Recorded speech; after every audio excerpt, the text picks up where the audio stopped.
Liquorland are proud partners of the AskPiesNation podcast for another season of footy. They have all your drink needs for when the siren calls. Pop into your local Liquorland today or shop online to pick up all your favourite drinks. And Liquorland being proud supporters of our pod for over a year now, Lukey, and they continue to deliver. Exactly right, Nico, and definitely a great time to pop into Liquorland and get some drinks for watching the Pies absolutely flying at the moment. So Absolutely. Liquorland, from the land you love. Please drink responsibly. Hello, everybody. Welcome to the AskPiesNation podcast, where the pies are hot and the drinks are cold. My name is Nicholas Sacco, your host for this week's episode 13 of season 5, or episode 126. If you're counting from the beginning, it wasn't pretty, and at times it was pretty deflating, but we did make it 7 consecutive wins in a row to keep our one-game gap on top of the ladder intact after a victory over North Melbourne at Marvel Stadium. We'll talk through all that winning moment from the Roos game, chat more selection queries on AskPiesNation, chat VFL, and as always, see what our next Guess the Crowd competition winner has to say. And we've downgraded to just a two-man pod. But for the first time this year, it's just you and me, Luke. Welcome. yeah, good to be here. Unfortunately, the other boys, they thought, it's just a North Melbourne game. We don't need to bother turning up to the pod. So, good to be here, and yeah, another solid win. Got it done early, and it looked like the boys were done at halftime and sort of just coasted to the finish line. So. Well, let me ask, because a lot of Pies fans are worried that because we do take the foot off the gas after halftime, it's a sign that either we've got more in the tank, but also, if good teams get a hold of us, are we able to bounce back? Now, look, clearly that's been the case in previous years where we've been behind in games and we've been able to come back, or we've been off for a quarter, but we've been able to turn it on at the end. Are you worried at all about the fact that we, just take things easy in that second half? Because I'm certainly not. Nah. It's just I think the club and the team knows where we're at. I was never worried about this game.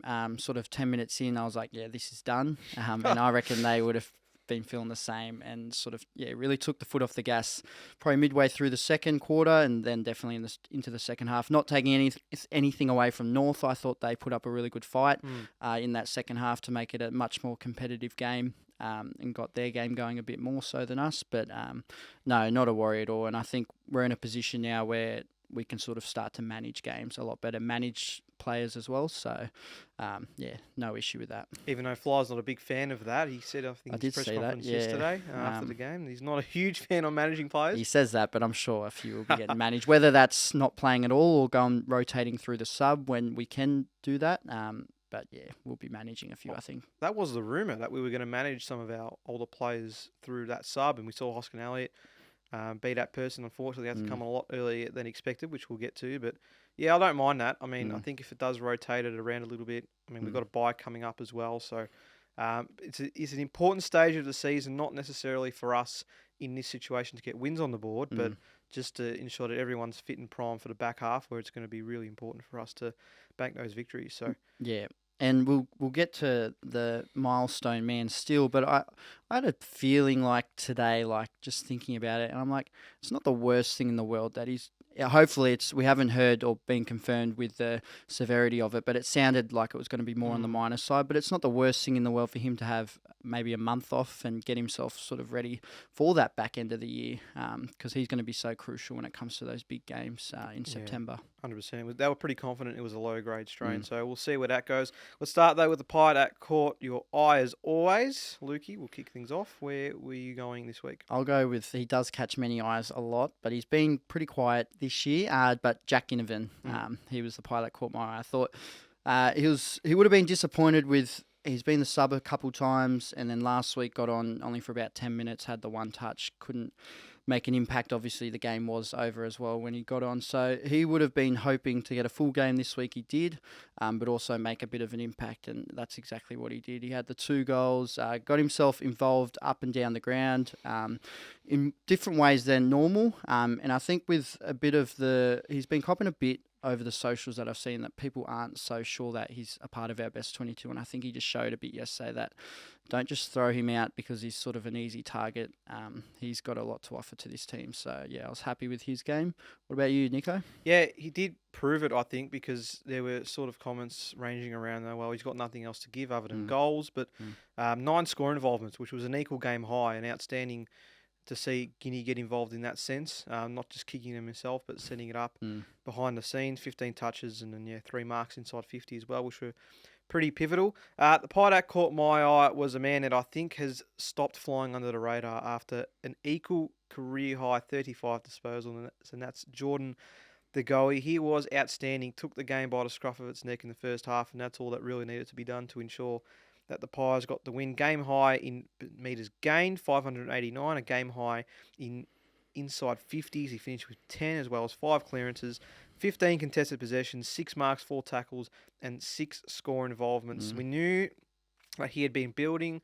We'd been asking all year for consistency, and it's now the first time he's had a 3 or more game streak of 27 plus disposal games since 2021, and we know that he went on to have a great year that season, even though on field it wasn't quite as much. But the goal is really, full steam ahead now, and he's slowly starting to make his way up to the top of the tree at Collingwood right now. We know that Darcy Moore and Nick Dacos have had outstanding campaigns, but the goalie's last month for football has really put a lot of people on notice in terms of just how talented he has been. And again, he showed on Sunday that he is a critical cog to this 22, and it is why we are playing so well. And I did make an outlandish statement to some on Twitter yesterday. I said he's the best player in the game right now.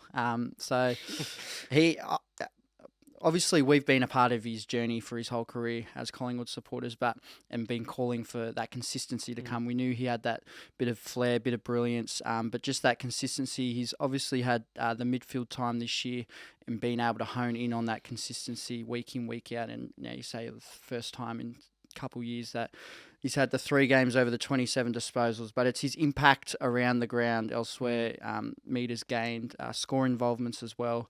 And just yesterday, there were multiple times where he's running almost 60 metres out, 50 metres out, and you go on, Degoe, just have a shot. But he should have. He does. A few times. He's a bit unselfish and passes it off. But making a real impact in this team, and he's going to be big in the second half of the year for us. Yeah, so exciting to see that he's been able to produce this type of football, because we know that he's even got more ahead of him, which is just as exciting. But let's get to the actual game itself. We'll start with the man that's on our chest at the moment, Steel 300. You can still get this on Pies Nation and all our social media pages. Give him all that support we can. But yeah, look, I think the whole stadium just went pretty flat once we saw that Steel had gone down to the rooms, and then the eventual fact that he would be taking no further part in the game after only 10 or 15 minutes of action. And he had the first few disposals of the game too, Steel side bottom, set up the first couple of shots on goal, and was great inside 50 and possession winning ability that we know he has so much of. But yeah, unfortunately, it was a really sour end. And look, you mentioned it off the top there. I know that in terms of the depth we have and the way we're playing, it's not a major concern of him not being in this side. But at the same time, he's brought so much to this starting 22 over the last 18 months that I think it is still going to be a loss that he's felt, whether that's 4 weeks or 10 weeks. But yeah, I think we're a bit flat. We were just really down for that period of the game where we knew that he wasn't going to be returning. And then it all sort of changed when Hoskin Elliott came on and was able to kick a goal in the first term to just help us keep things moving. But yeah, look, wishing Steele all the best for his recovery. We know he's been a fantastic contributor. There's no need to gloss over that again. But just a side note as well, great to see so many of his former teammates there at the ground before the game and cheer him on for those minutes that he was playing. But yeah, was really shattered to see that he couldn't play it out. Yeah, it was a really nice pre-match, all the build up through the week, the footage we were seeing on the social media. I think it was in his street and like stuff like that. And just really appreciating the fact that he's given us 300 games to this point, and what a monumental achievement that is. But and then obviously, the former players, 2010 boys, before the game, and it was quite ironic that all of the boys out in the field and us fans were so shattered when he got injured, and obviously he would have been shattered as well. But he looked like he was having a pretty good time sitting on the bench, signing a few autographs, smile on his face the whole time.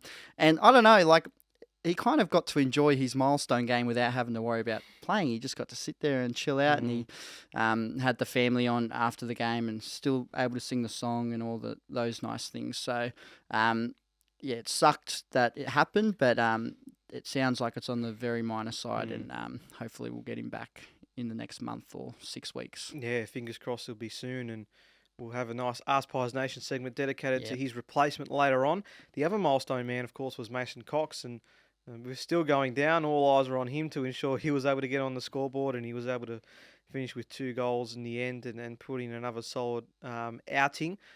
And I don't know what it was. Maybe it's because Marvel Stadium you can see closer than when you are sitting all the way back at level 4 at the MCG. But Mason Cox probably should have kicked about 7 or 8 goals, purely because the amount of times in contests that his arm is clearly held behind him, or opposition defenders are just tugging him or holding, whatever it is. Oh, it frustrated the hell out of me to see that he wasn't getting anything paid. I mean, I know we're used to seeing that from Coxie for quite a few years now, but he was still able to hold his own and take some pretty solid grabs, and be an important contributor once again. He had to take a one-hander again Course, because his other hand's being held. And you go, that's what I mean. In past years, it's almost we've gone, why is he only going up with one hand? But now he's trying to go up with 2, and his one's being held back. So I was the exact same as you yesterday. It's frustrating because every other forward would be getting those free kicks, but he's paying, I guess, the price for being who he is, the size of him, that the umpires are probably letting a lot more go away. But, yeah, another solid performance from Coxie. Was getting involved early on and contributing for us. So, shout out to him. 100 games is an incredible achievement for the story behind it all. We've heard it many times now, but it's just something you didn't believe would happen. It's just incredible that it has happened. 100 games, and he's in career best form, I'd say now, and still has plenty left in the tank. I don't know if you've seen the little clip from his podcast.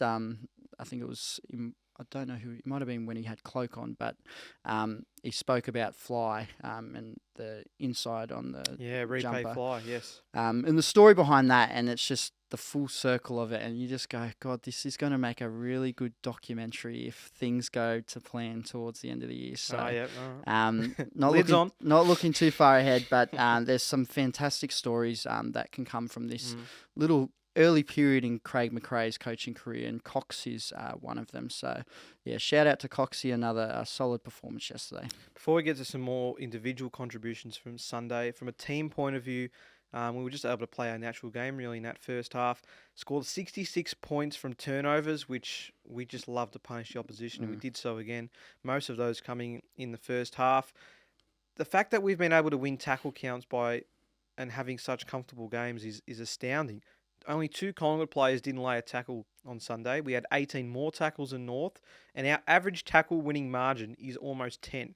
Now, those are numbers you would expect from a side that are challenging and fighting through close games, that are on the bottom half of the ladder because they don't have much possession of the ball. But this is the top team in the competition performing this type of pressure for long periods of the game. It's outstanding to see, and it's just something we have to highlight again because it doesn't happen often. Yeah, and if you watch the other games throughout the rounds and across the season, there's not a team that hunts and has that will more than Collingwood right now. For longer. Yeah, and for longer. And it doesn't matter what stage of the game it is or the lead we have or if we're behind.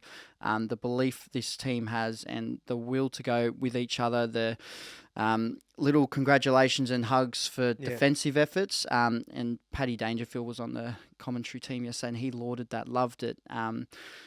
Little things like that is what Collingwood is doing and other clubs aren't doing, and that's separating us from the rest at the moment. So, and a game like yesterday where in all honesty, they did take it easy in that second half, but the first half, when the game was there, Collingwood was the ones to go for it and win it when it was there. And that's why at halftime it was pretty much all done, and we just chilled out in the second half. So. Well, we finished with 71% disposal efficiency, and it did not feel like that for moments in the second half. It was a bit of kick to kick for a while. Absolutely. We were chopping up that football. Our entries inside 50 were pretty poor. Now, look, at the end of the day, it doesn't matter too much because we had the game pretty much sewn up, but it's just always a little nitpicking thing as Collingwood fans that you want to see us get right 100% of the time. So we can forgive it for now. but hopefully it's not something that we'll see for longer than a quarter when the game's done and dusted. Looking at a couple of individual efforts, Josh Dacos I thought had an outstanding game. Now, he only had 18 touches, which is the first time he's dipped below 20 disposals since the prelim last year, but an equal career high of 3 goals. Now, we played a game where we didn't really use the wings too much. It was a very corridor-based game. I know that's how we like to play generally, but the fact that the game was played in a way as such that it was easy for us to go through the corridor because the risk factor was almost close to zero.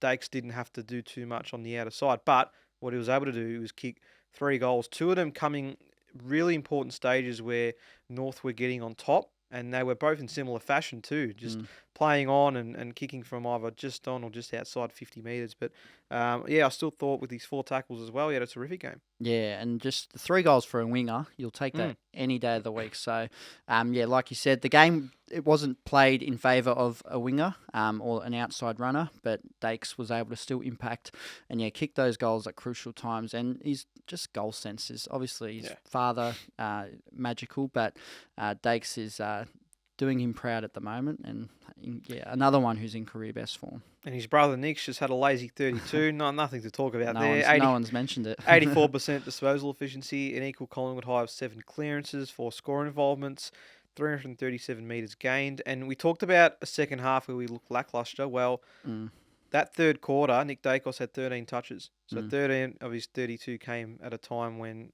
he was critical in keeping us stable and not allowing North to get too much of a run ahead. So, still an important game from Nick Dacos. Not flashy numbers or big moments, but did enough to play his role and keep us moving forward. He had a nice goal, was it, early on? And he actually really did earn that goal with his gut running from defence.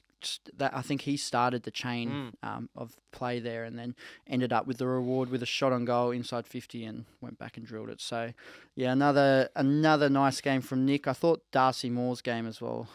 He didn't have the impact, obviously, with the intercept marks that was from the Carlton game, but he had 14 disposals at 100% efficiency, 9 kicks. So the ever-reliable Darcy Moore from defence, who is so important to those chains beginning, super yesterday, I thought, in a quieter performance, but a nice captain's performance. Nobes and IQ, I thought, were also very impressive with their run and dash. Quainer with his marking ability, it's just gone to another level.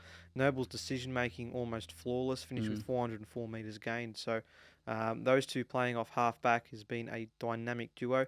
Bobby Hill was another one I thought that was excellent. Now, playing more of a roll-up forward, you may have noticed, particularly on Sunday, that he's been getting a lot of the ball in the defensive half, and it's shown in the last 2 games.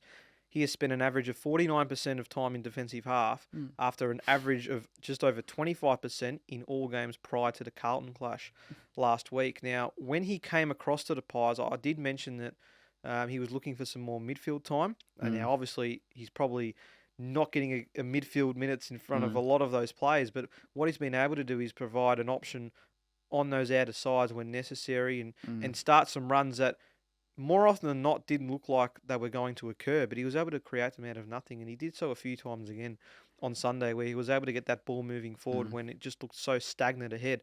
And that's what he can bring to the team. Yes, we know that he can kick some incredible goals and be a presence inside 50, but I love the fact that he's moved up the ground and played a role there too, because it's just adding more strings to his bow. And I thought Bobby was very impressive. It adds a whole nother layer to this team as well when you can go, Bobby, hey, run up the ground, get involved. And he's probably had a few games this year where he hasn't been able to get himself involved sitting in that forward line. And if you can go send him up the ground, get a few touches of the footy, and he can make an impact up there, shoot his confidence up, and then he'll go down and kick a goal. But it also adds another bow with Steele going out. Bobby can potentially still play a lot more time up the ground.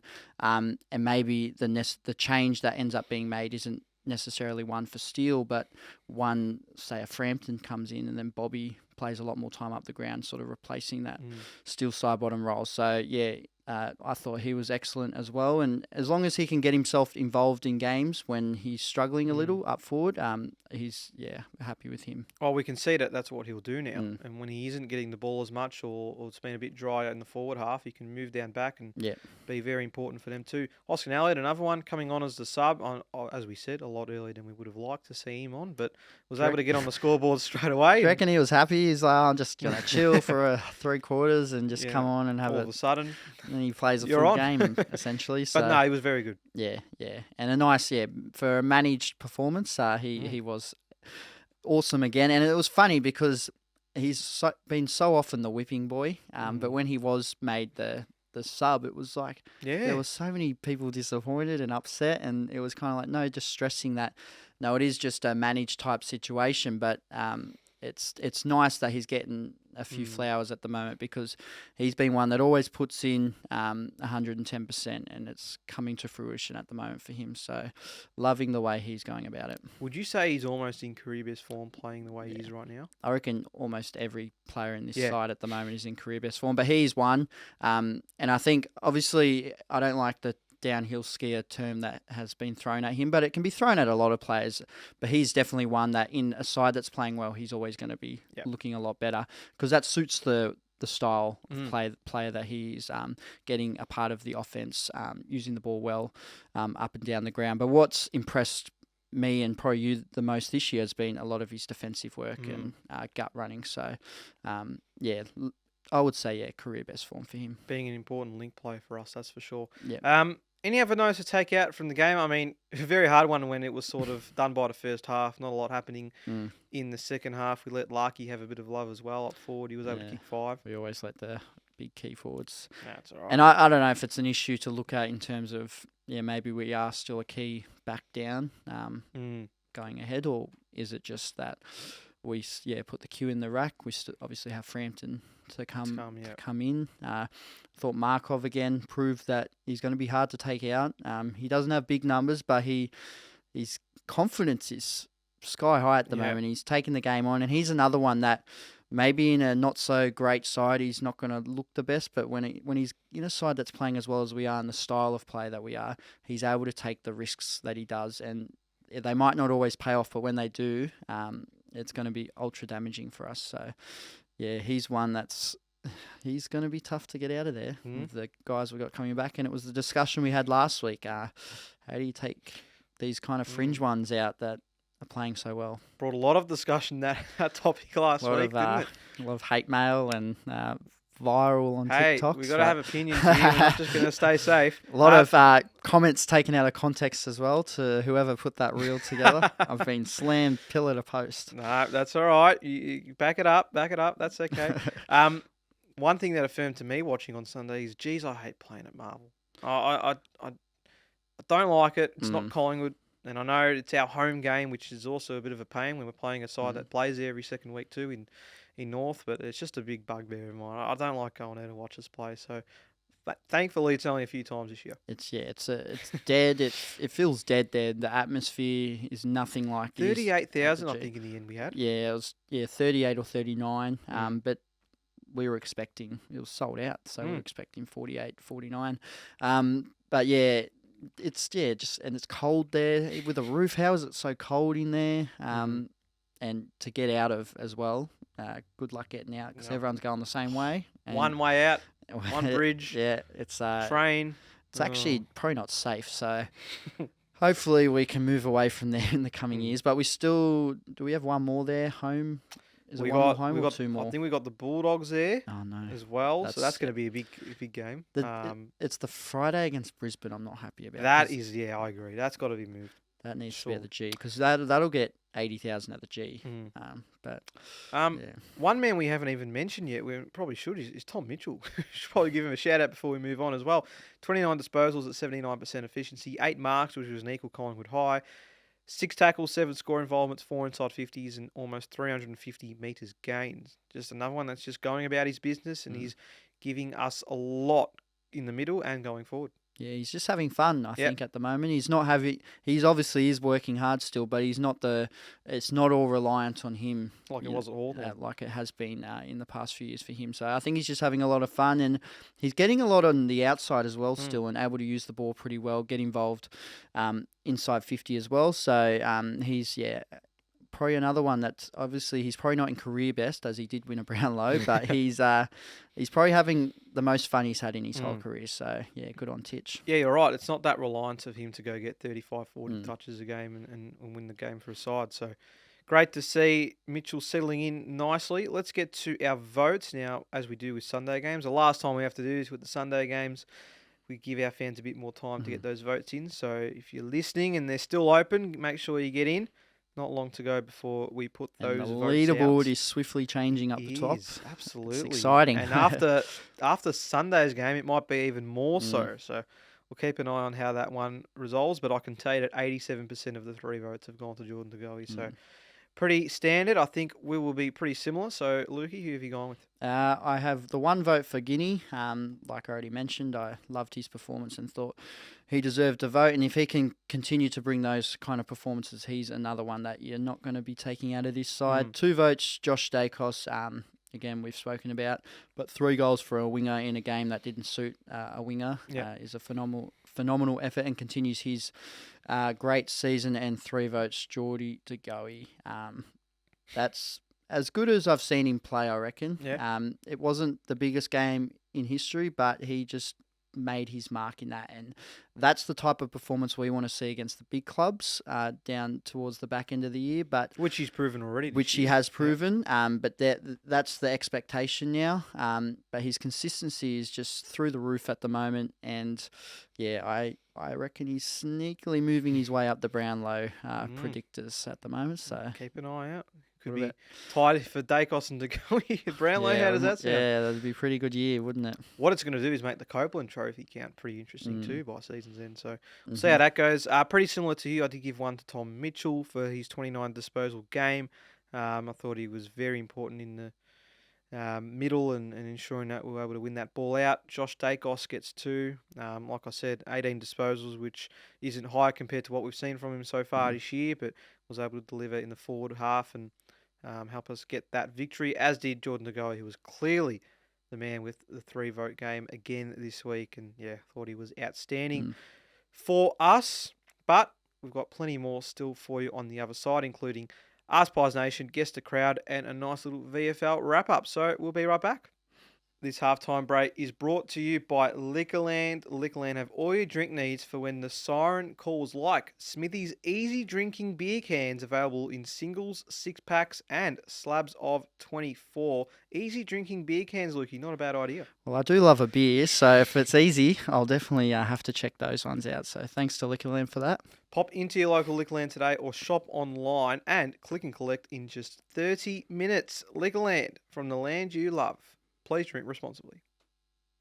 Welcome back to the Pies Nation podcast, where the pies are hot and the drinks are cold. Let's get straight into it with Ask Pies Nation, Instagram, Facebook, Twitter, YouTube. Now that we're TikTok famous, go on to TikTok, Spotify, Apple Podcasts, wherever you may find us is where we'll be. Get on to Ask Pies Nation, and a question, another one related to Steele, unfortunately on the other end of the spectrum, with him getting injured. So what the replacement might look like is what we brought to the fans' table, and there were plenty of comments and lots of different opinions. So let's get underway. Big discussion point, yes. Along with the selection discussion last week. So, and then we've obviously have a few guys in the VFL plugging away and playing really well. So, I'll start with JT Vaxjo Pies. Has to be McRae. The kid has been in the system for 3+ years, hasn't quite taken his opportunities yet. This is a great time to bring him in and see what he has. Otherwise, Carmichael would be a good choice, although he can be inconsistent at times. Yeah, I think, and I'm sure as you'll read, McRae seems to be a big option for a lot of people. He's been killing it in the VFL, some great numbers, which we'll get to the VFL report soon. But yeah, be interested to see if they do give McRae that opportunity, because there's been times he hasn't even been playing in the or been put in the He's only emergencies. just recently been an emergency. So, Magpie IQ. If Frampton is fit, I'd bring him in as tools are still an issue, albeit perhaps not this upcoming week. He's only played a few games as a defender. He needs experience. I'd then have Markov, Hoskin Elliott, and Bobby rotate the wing. Hoskin Elliott, Frampton in, Sidey out, Guinea sub with the, I don't know, emoji. Stiff to put Guinea sub again, I reckon. But Yeah, look, Frampton coming in is an interesting one, and it's a point made there about him not playing as much defensive work, which I understand, but at the same time, I know against North Melbourne the game was all but finished, but Nick Larkey going up and taking marks pretty easily suggests that, they do need some help with the height factor in that Yep. defensive 50. So, yeah, him coming in, obviously not a like replacement for Steele, but will be important as we've seen already this year. under South Cross, Campbell Hustlate. Yeah. Well, we can't pick him because he's not on an AFL That's list. what there was a couple comments saying him, and I was like, I don't know if he's actually a AFL he's list. not. He's just a. He's But not. he had him. I thought I'll just throw him up. He has been good in the VFL, but yeah, unfortunately, unless we went mid-season draft and picked him up, which is coming up as There's well. a good mid-season selection coming up here. Matty D, doesn't matter any player because it's already a win. So very confident. Very but that's about everyone playing their role, so that. Michael Sacco, not related No. to you, but another Sacco. It doesn't have to be like for like or a winger. Will Hoskin Elliott can play on the wing, therefore form in the VFL should warrant selection. Yeah, well, look, that could potentially be the case. I think the timing of players coming in, we've still got, I know Howe and Lipinski are still a little bit away, but at the moment, in terms of replacing right now, yeah, we'll have to look into that VFL side. Yep. Tony Zach, for me, Will Hoskin Elliott plays Steele's winger role and you replace his forward role with McInnes, least disruption to the system as Will has played wing before. Any one of the three pictured come in, and if you didn't see the three pictured, it was McRae, Carmichael and Harvey Harrison. So. Yeah, Reef McInnes is a fascinating choice because he was sort of in that mix in the early stages of the year, but hasn't been able to keep that spot. Played sub a couple times, and he's come on and done nothing wrong, but he's kind of that awkward type at the moment. He's not, exactly filling any certain role. He's just a bit of a utility, and he's been handy when he's come on. But Robbie D, at some point you have to play Finn. His extended VFL form warrants selection, and if he can't get picked this week against the Eagles, I'd be seeking a trade. Oof. So we get a bit Ollie Henry 2.0. I want to try to get his stats up for the year so far in the VFL. McRae's? Yeah. Because look, I think he has been playing out of his skin at the moment. Averaging 26.4 disposals in his 7 matches. He's been able to kick 4 goals as well. He averages 6 tackles a game, so suiting our Collingwood style right now, if he was able to come straight in. So, yeah, everything points to him getting the nod to return. Whether that's going to be this week, time will tell. Steve Beer Taster. McRae on par with Carmichael hasn't been afforded the same opportunity this year. Let's see what he can do and where he is really at. At the very least, if we need to inject a couple of younger players in later in the year due to injuries, we will know if he is a preferred option. I don't mind that perspective of Carmichael getting picked over McRae at times at the back end of last year and also potentially this year too. So, yeah, maybe this is Finn's time to step up, show us what he's got, and if he can keep his spot or at least in that 23, 24 area, he's definitely capable. Ivan says mid-season draft on Wednesday, fellas. Now, I don't know where I can point this to get on camera, but it's a photo of his name's just escaped me. Caleb Poulter. I was going to say, let me have a look at the picture. I haven't seen who it is. I just had a little brain fade try to show the photo. But Caleb Poulter is in the mid-season draft. I think he has nominated. So playing for the Bulldogs at the moment, the VFL. Yeah, and I think they're going to potentially pick him up. So, but maybe we get him. It's just crazy to think because at the end of 2021, Caleb Poulter was the next best winger for us and still Sidebottom was out the door. Yeah. And you look... almost 24 months later, it's incredible how things have changed. I know Jack Madgen is also another one that he's going to nominate for the mid-season draft. So it'd be good to see him get an opportunity. See potentially come back. Yeah. Donato Villano, it just depends on what Fly wants to do. We saw yesterday that he threw a few players in different positions in the last quarter. He could go like for like and bring a wingman like Trent or Ed Allen possibly, Carmichael, or he'll push Hoskinelli up onto a wing or Bobby Hill onto a wing and have Finn or Harvey Harrison or Carmichael as a sub. See, Trent Bianco is another one that was He's- playing regular football for us at the back end of last year. Hasn't been able to get a look in more often than not this season. So, yeah, there's so many options, really. Ex-Casa, either reward Finn with a spell in the seniors or give Ed Allen a chance against, let's face it, a waffle side.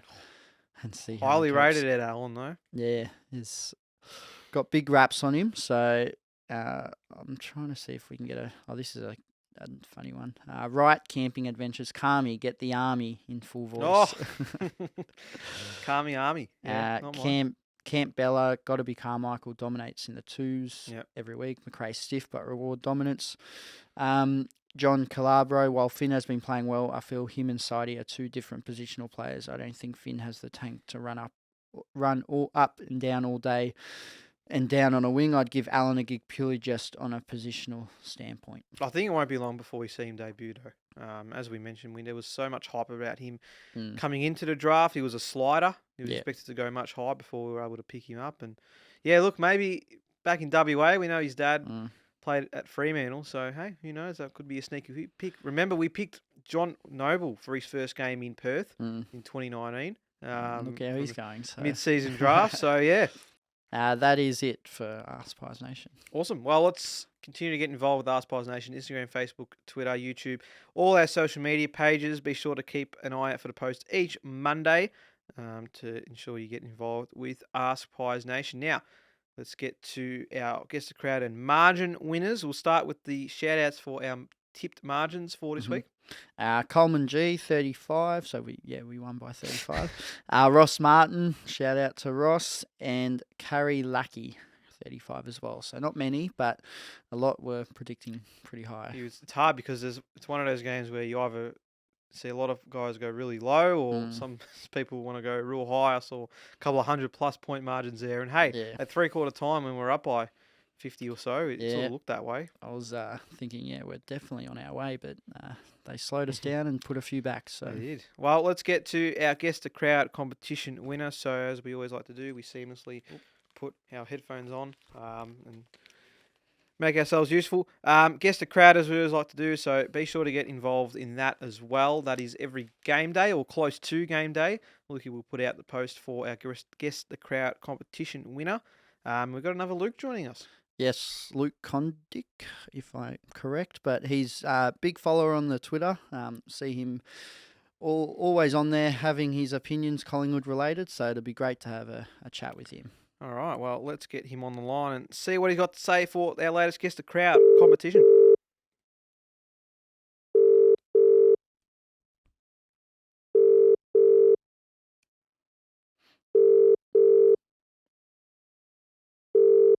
If he's home.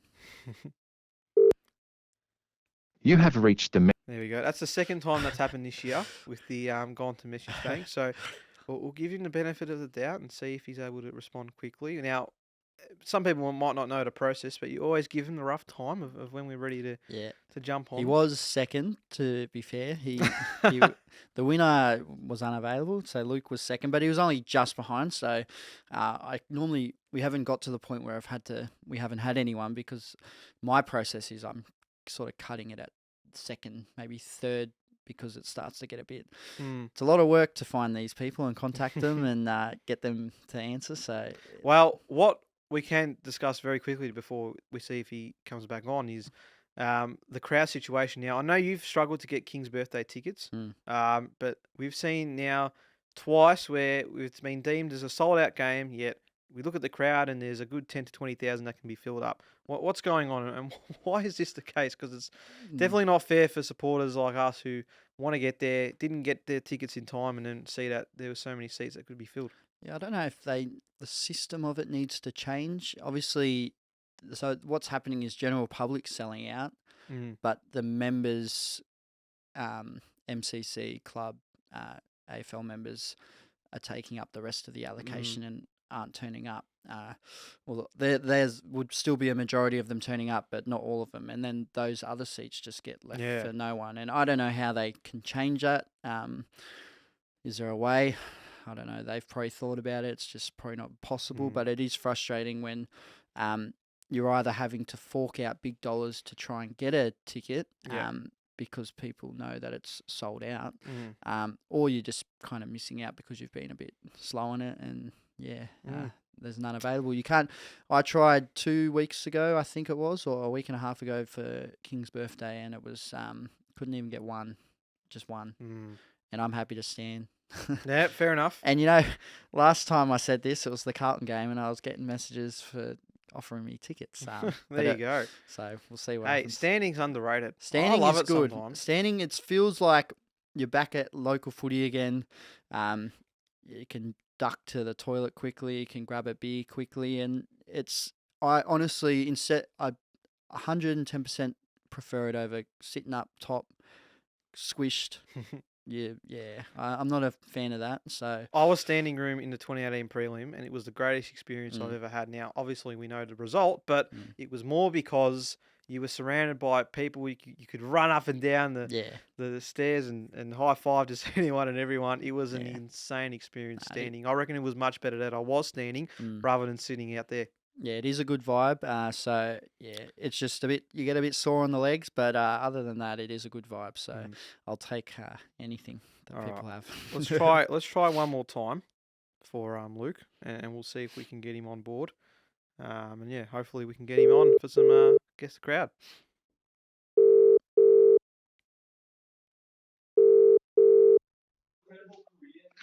Hello. Hello, Luke. It's Nick from the Pies Nation podcast here, mate. Sorry How you about going? that. No, I'm good, that's thanks. okay. That's okay. It happens to the best of us.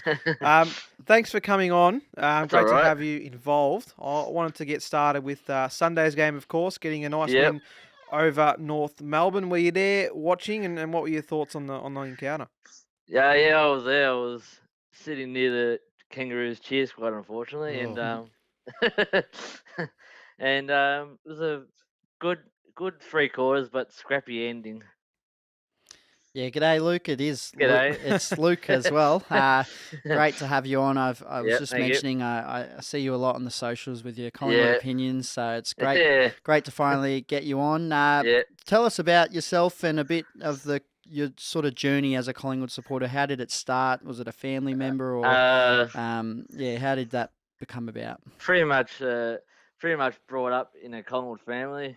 Been a member for 20 years. And been going since 2007. Yeah, right. Not bad. Nice journey there.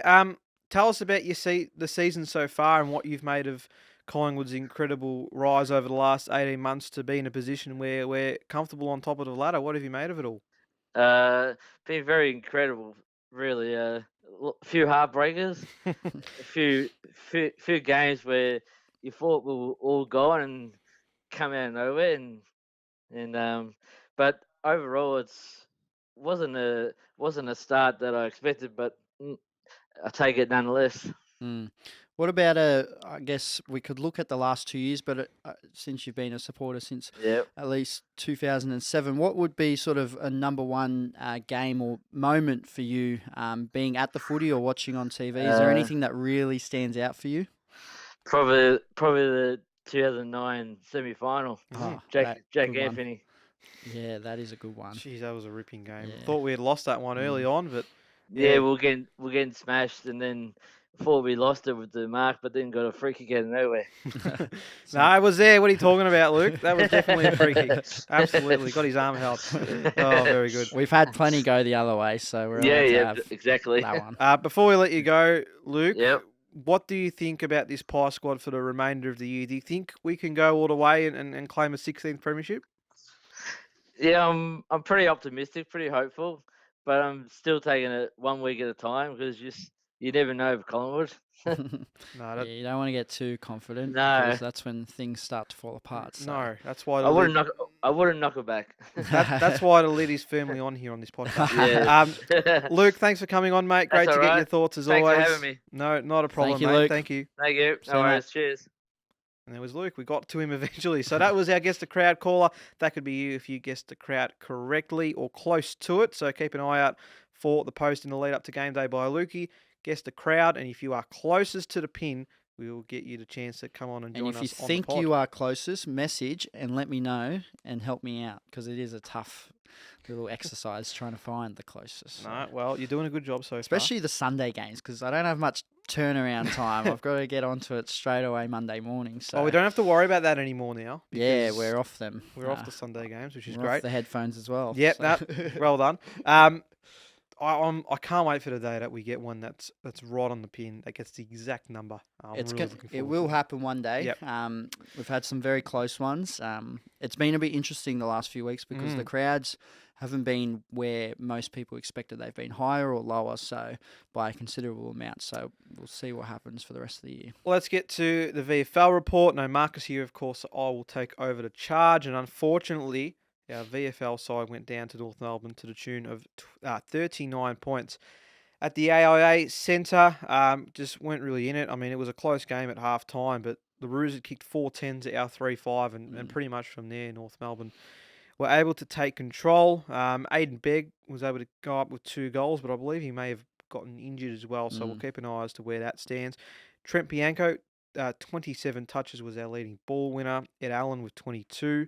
But we weren't able to get our hands on the footy as often as we would have liked. Josh Carmichael, though, shout out 10 tackles he had in the game. So just says a lot about how much he's vying to get himself back on the selection table. But as we always like to do, we'll get to our VFL report from the great man Serge, who we know is always up and about in terms of our VFL games. And it's great that we've been able to get him on to do these as well and give a different perspective. We know he was there last week too. So I'll just quickly get to it now. In poor conditions, our skill errors created turnovers, resulting in goals to North. Defence under pressure due to repeat entries. Our forward line only kicked 2 goals after half time. Begg, the multiple goal scorer. Bianco, Rusco, Allen, Josh Carmichael, Finn all tried hard up against the Bull Ants next week. And the Pies had utilised 14 different VFL players and have had several AFL players around. So very hard to be consistent in that sense, whether that's been injuries or ones that we've had to, I guess, put up into the senior side. So a bit unfortunate in that sense, but at the same time, we just haven't been able to get the job done lately at VFL level. So we'll see if we can get some more consistent form over the next couple of weeks or so. As Serge mentioned, we've got the Northern Bull Ants as our next game. That's a Sunday afternoon, so one that we can go and watch, which is great, over there in Preston. So nice Northern boy at heart, so even I might head across and see what the old Bull Ants are up to these days. And Josh Fraser, who's our VFL coach, obviously used to coach the Bull Ants, so be a return for him.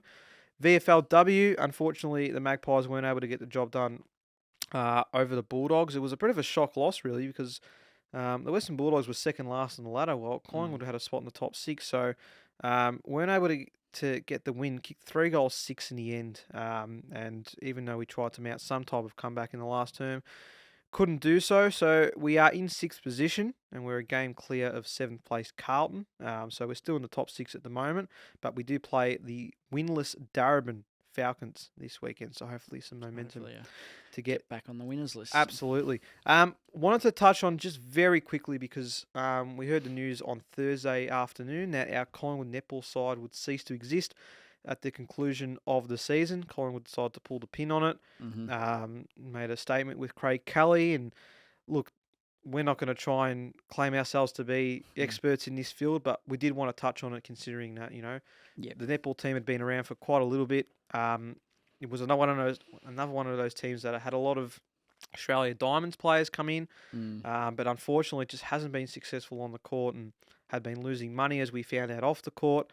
It's been a pretty dysfunctional relationship between Netball Vic and Netball Australia, and there's just been so many parties getting involved that's resulted in this outcome. But look, sad to see that an arm of our organisation isn't going to exist anymore with our great facilities at the AIO Centre, and unfortunately for us, we won't be having that netball team. I don't know how much you've caught up to with it, Lukey, but just wanted to get your thoughts on it before we moved on. Yeah, just from an outsider looking in without knowing probably all the facts, it just looked a bit like Netball Australia were trying to compete with Collingwood a little in terms of staging games at the same time and Which wasn't ideal, no. No, I don't see the logic behind that, because Collingwood, to me, there's not many netball fans who are going to go support Collingwood unless they're already a Collingwood footy supporter. It's just the way it is. You're going to go for one of the other netball clubs in Victoria, which is Vixens. Vixens, that's right. So yeah, just to me, it just seemed like it wasn't a viable business operation at the moment, and obviously it was brought in with a different board in the 2017, I think it was. So different people in charge now, and they've made the decision. So kudos to them for that. And yeah, hopefully a lot more focus goes towards the AFLW and VFLW going forward.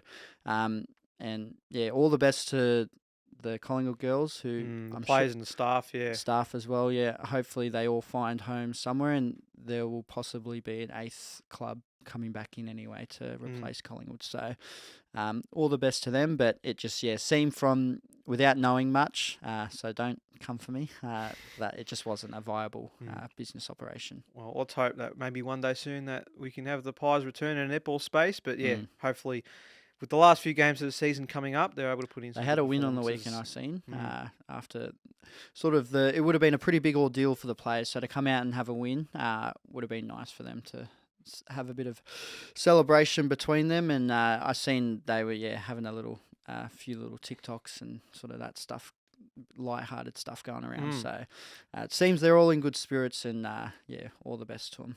Did they? I don't know if they did win their last game. In fact, I think they may have lost to the Lightning by 4 goals. I've absolutely muddled. I'm sure I seen they won, but that's all right. I just thought I'd double check, but yeah. Did you double check? Yeah. So unfortunately, no, we weren't able to get the win. What I was reading. I'm sure I seen a win, but that's all right. We'll move on then in that sense, but we'll head to our Monday headline because we've got a big game against West Coast over in Perth, and I say big game because important for us to build some more percentage, I think, and that's taking nothing away from West Coast side. We've had some great battles with over the past, but I do feel like that this is a really good opportunity for us to continue to build the momentum we've had off the back of 7 wins, and potentially put ourselves in a really comfortable position in the lead up to some big games before and after the bye. So, before we wrap up, your Monday headline against the Eagles on Saturday Arvo. Oof, I haven't not thought about this at all.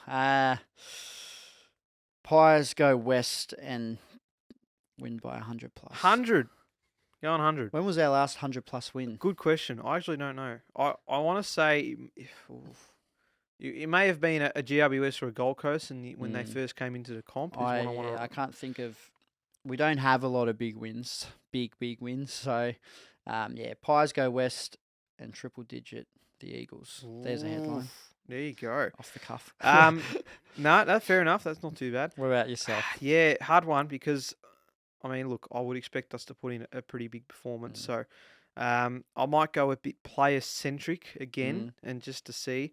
But I reckon we're going to see one of our midfielders hit 40 touches, 40 or more. I don't know who that might be. We know the goalie's been in great form. Nick Dacos and Tom Mitchell are ones that get the ball quite a bit. So, might expect them in a bit of a depleted midfield for them to really step up and, potentially get their hands on the footy a lot more. So hopefully a few bags for a few of our goal scorers as well. A few career-high bags of goals would be nice. But that's all we've got time for. Just quickly, I want to ask you about Myercheck's goal when he was running in and he had Ash running beside him with his arms open. Yeah.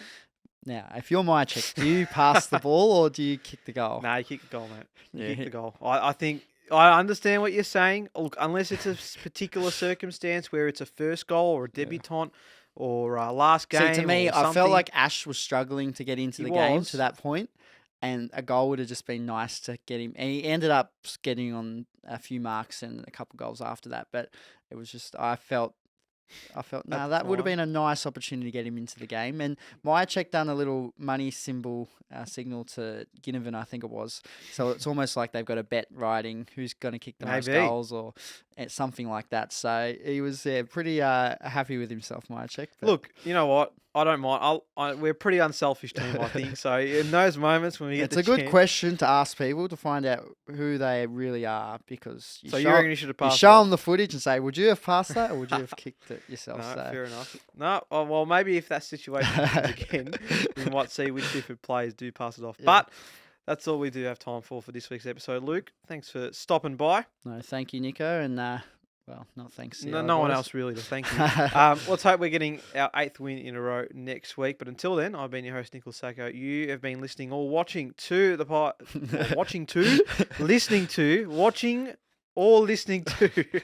the Pies Nation podcast, where the pies are hot and the drinks are cold.